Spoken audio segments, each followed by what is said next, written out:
Já, komið sæl, velkomin í yfirferð 5. umferðar á Íslandsmóti kvenna. Það miðvikudagur í dag og engin umferð, frídagur, þannig svona lognið á undan storminum. Áður en við spáðum við spilin fyrir síðustu umferðirnar ætlum við að skoða hvað gerist í þessari 5. umferð. Fyrir hana voru Jóhanna og Lenka með fullt hús, en Jóhanna er enda búin að taka það er sitja hjá í einu umferð, þannig að hún er með einu vinning í fyrra. En báðar búin að vinna allar sínar tjalduskákir. En skoðum hvað gerist hérna, byrjum á skákinu hjá Hrund og Liz. Hrund með hvítt og enn á nýjara sigilvörn og loka sigilvörnin, Grand Prix ára sinn hérna með F4.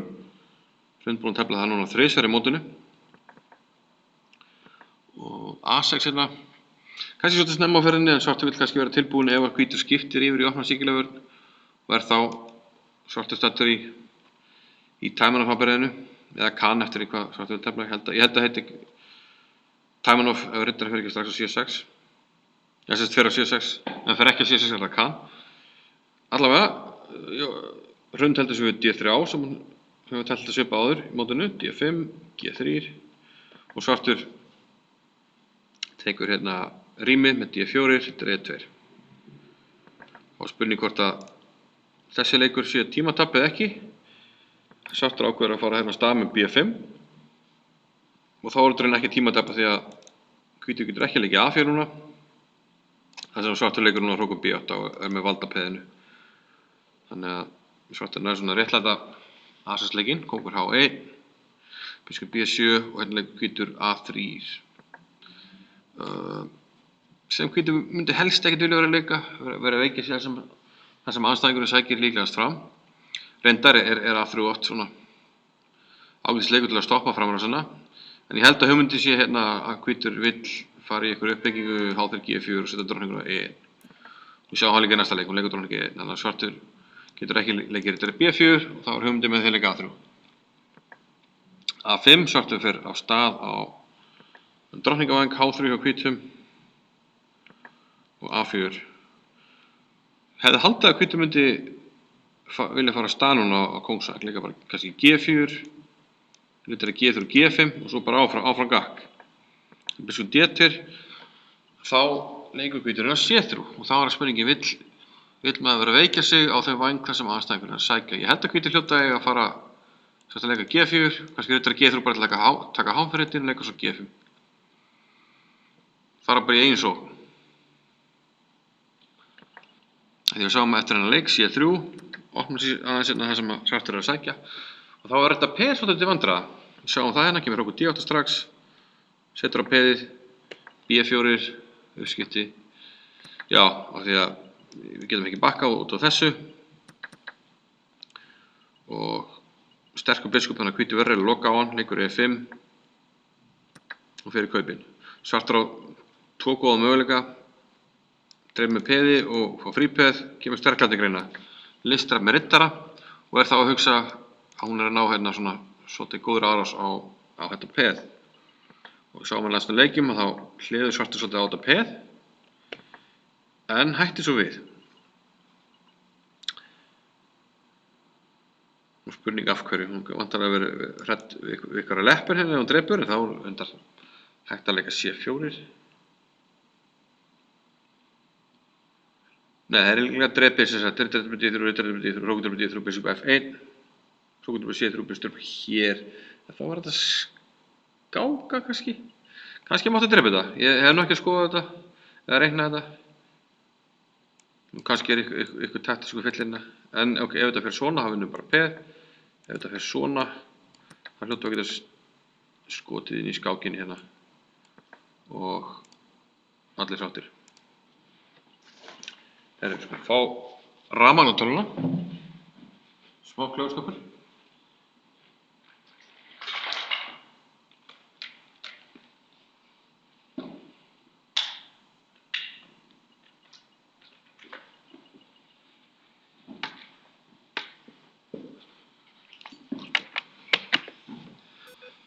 Bökkum hérna. Afsakið þetta, ég er nú þegar búin að taka myndbandið og það vantar hljóðið, þannig ég veit ekki hvort ég hafa þolinmæði að taka upp í þriðjaskipti. Allavega, riddari D5 hérna. Og nú eins og bakki aðeins úr þessum aðgjörum að ráðast á D-þrópið. En hvítastaðan erfið. Hvítur ekki komið með neitt mótspil í gangina á kóngsvæng. Og svona veikleika sem hvítur þarf að spá í hérna. Hér svartakir líka C4 einhverjum stöðum. Menninni standa betur. Veit ekki hvort á tímarekkjana en Hrund lék drottning C4. Og þá einfaldlega fellur hérna B2. Veit ekki hvort hún yfirsést að það er eitthvað C3 kemur rólgin, það er möguleiki af því að það er alls ekki möguleiki hér, það er valdað. En ef við dreppum núna þá kemur þetta C3. Þannig að nú fellur bara mjög mikilvægt peð. Hrókur hérna 2. Og hér hrókur hérna D2 þetta E3. Þvinga kaupin. Hrókur E1 og við sjáum að svartur stendur alltaf vel núna. Það er að leppur hérna. Þessi peð eru svakaleg. Þau verða einfaldlega ekki stöðuð. Og skákin var ekkert mikið lengri, B3 og gefið. Þannig að góður sigur hjá Liz sem svona hengur í baráttunni þriðja sæti vantarlega. Nú, næst skulum við skoða bara skákina hjá Tinnu og Lenku. Mikilvægt skák fyrir Tinnu hvort hún ná að stríða efstu sætunum. Og viti menn, það er F4, C5 síkilavörn og aftur lokaðabriði. Og nú svona meira hefðbundin lokaðabriði, en biskup E7, riddari F3. Henni spurning hvort að hvítur eigi bara að leika annað hvort riddari G2 eða F4. Ef hvítur vill að annar borð leika F4. Þá leikar hann riddari F3, D5 hjá Lenku. E5 kemur til greina, en þá er riddarinn kannski viljum við ekki hafa hann hér, því að hann eiginlega stendur betur á D2, þar sem hann í framhaldinu, við skoðum það eftir getur fara F1 og H2. En allavega Tinna hrókar, hrókun og H3. Það virkar svona eins og smá tímatap. Í svona hefðbundinu eins og segi, kóngsundur skriði árás, þá erum við kannski að stilla þessu upp einhvern veginn svona, drottning E2 eða hrókur E1, drottning E2 kjölfæri. Þá vill riddarinn helst vera á D2, fara hér, hvítur er búinn að leika H4 og riddarinn hjálpar sókninni hérna á G4. Þannig að kannski stendur ekki sérstaklega á C3 upp á þetta plan. Þetta var telst áður, riddari H2 er í Jung, enda vilja mér helst ekkert vera að leika svona riddarinn af miðsvæðinu ef þessi er kostur. En líklega vill Tinna leika henni F4. En staðan breytist aðeins og Lenka drippar á E4. Þá allt í einu finnst mér hérna svartur klára liðskipan og bara eftir að tengja hrókana.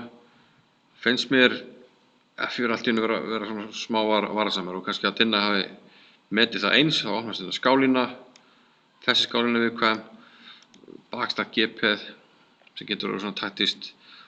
Ég er ekkert sem hvítur vilji vera að opna stöðuna mikið þar. Þannig verður hérna kaup, verður G4, reynir að réttlæta hennan undir H2-leik og biskupinn þarf að hörfa. Hrókur E1. Og kannski nær hvítur að réttlæta það með því að kannski leika bara riddari E5 í kjölfæri og skipti upp og reyna að halda þeirri stöðu. H4, hrókur að D8. Eins og segir svartur búinn að klára liðskipan og er að koma hrókunni fyrir á góðum stöðum. Og hérna er svona típist í mörgum síkilastöðum og svona að það er svona erfitt hvað maður á að gera við þennan biskup. Og líklega er þessi leikur biskup E3 ekki góður. Biskupinn hlýtur að standa betur á F4, jafnvel betur að fara G5, bjóða kaupin. Biskup E3 er einfaldlega fyrir. Nú eigum við ekki lengur E5 rittinn og F5, þannig að nú fer Lenka að taka frumkvæði. Rittinn þarf að bakka aftur á hann, passífa ritt H2 og biskupinn kemst aftur á góða skálinu, pressa hér. Nú það hvítur afturleika passífuleik, hrókur B1. Og alltaf slæmt ef maður þarf að eyða 5 stigum í að valda 1 stig. Þannig að nú erum við svona mennir orðið mjög passífir og svartur að taka mikið frumkvæði. En H6 kemur fyrir kaupina því að hvítur hefði kannski lagað þennan mann ef að hvítur hefði ekki tíma. Já, og erfitt að tefla hvítustöðuna og við sjáum að þetta er svona mjög andstöðulega leikur að anti-positional, það er ekki G4 hérna og já, menni standa ekkert nógu vel og lengi ákveður að skipta upp á drottningum. Planið hjá hvítum var vantanlega G5, rittar F3 með, ef með þar, til dæmis drottning E7 rittar F3 og svo G5, þannig að lengi fyrir bara í kaupin. Og það sem að peði er onni á H4, þá er hvítur sem á vandræðum vegna rittar B4. 2 peð onni og það fellur eitt peð hérna. Hrókur E2 er valda sitt upp peði en þá dreipur hvítur á A2, kaupa B7 og ekki hægt að loka rittarinn inni, hérna með C3, það sem er onni á C-inum og kaupar á D3. Biskup D2 hjálpar lítið, þar sem rittarinn getur alltaf hörfa á B4. Þannig að rittar F3 hérna og nú ætti hvítur að reyna að koma sér rittar á E4. Reyna þess að loka hérna blokkar á E4 og koma sér hrókunum á drottningu og einhver reyna að verjast. En fer hérna í mótspil sem er ekkert mótspil af því að svartur getur leikið hérna E4, losa sig bakstafapeði og færi staðin B2 peði. Þannig að hérna held ég skákin fari endalega af því að biskup sem valdar uppkomið reynd hérna kantpeðs er gríðarlega sterkur. Og við sjáum það í framhaldinu hrókur E7, hrókur A8, bakuppeði, rooks belong behind pass pawns. Biskup C3, flottur leikur, fer henni í hálfring rittarans, lokar á hann. Þetta er mjög skemmtilegt telt, lærdómsveit hvernig lenka nýtir þetta kantpeð og það bara þýtt fyrir áfram. Það má gefa þetta B-peð, þetta peð þýttir áfram og eins og segi, það er út með biskup sem valdur uppkomið reynd leið og hótar að leika A2 og hvítur kemur ekki upp fyrir það, þá er þetta að fá drottningu. Og við sjáum það hér, á með þess að gefa biskupinn, drottningans að leik tinna gefur. Vel gert til lengu.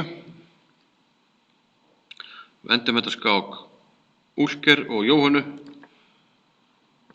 Jóhanna þarf helst að vinna hérna til að halda sínum möguleikum góðum og það er ekki síkilegur. H3 svolítið snemma á ferðinni en kannski alltaf lagi. Ég hef sjálfur telt að móti svona uppstillingu, stórmeistarinn John Shaw telti svona svipað á móti mér, leik svo bara C3, rittar B D2, hrókur E1, rittar F1, mjög traust uppstilling. En eftir C5 þá kom nýjung hérna hjá Úlker, biskup E3.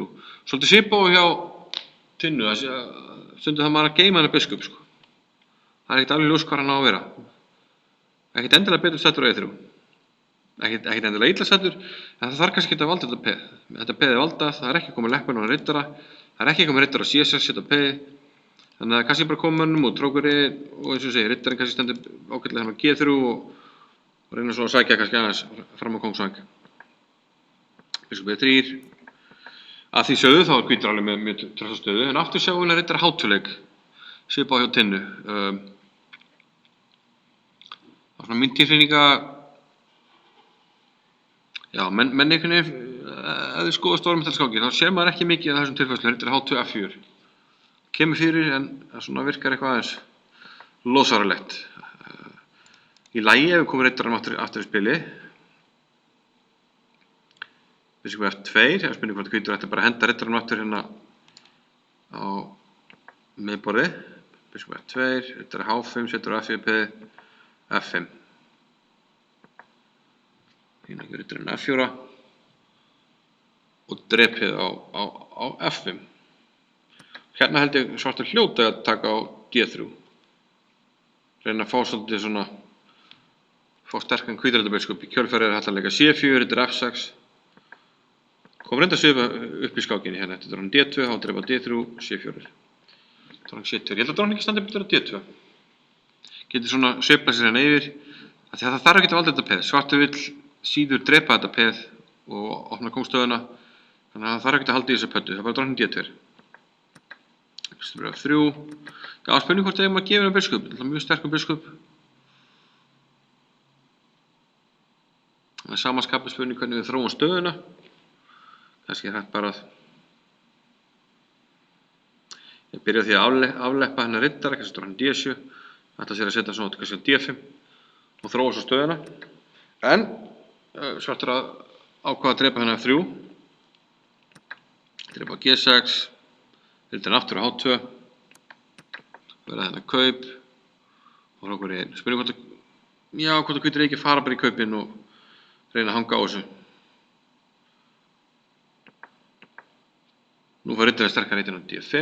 Svartur stendur örlítið betur svona, örlítið til jafnvel mikið betur út af svona góðri staðsetningu manna og öruggari kóng. Það er alltaf aðeins veikari kóngur því að menn leika F-peðunum.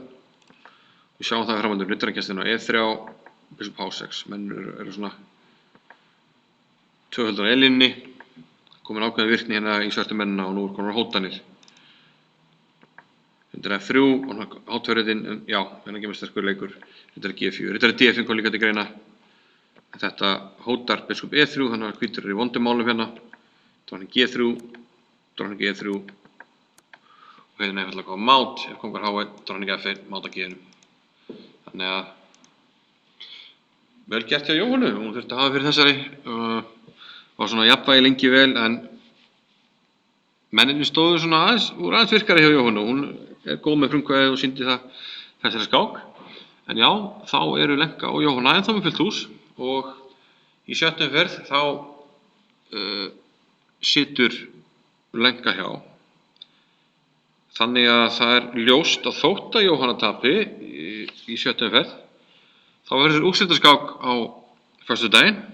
Jóhanna með hvíta móti Lenku og sviðsmyndi verður þá annarkvort þannig að ef Jóhanna tapar á morgun, heldur sem móti Tinnu, þá þarf hann að vinna Lenku í lokaumferðinni til að ná í einvígi og hinn möguleikinn er að ef hún gerir jafntefli eða vinnur á móti Tinnu að þá myndi sigur á föstudeginum tryggja Jóhannu titilinn. Samanskapur náttúrulega ef að Lenka vinnur á móti Jóhannu þá vinnur hún titilinn í 10. skipti takk fyrir. Þannig að við ætlum að hafa, þetta er spennandi, þannig að við ætlum að hafa á föstudaginn, reyna að hafa beina skýringar og ekki bara vefmyndavél, ætlum að vera með skýringar á lokaumferðinni og sjáum vonandi þessi flesta þá. Sjáumst á millitíðina á fimmtudaginn í uppgjöri 7. umferðar en sjáum svo vonandi live á föstudaginn. Þannig að segjum við gott í bili og sjáumst síðar.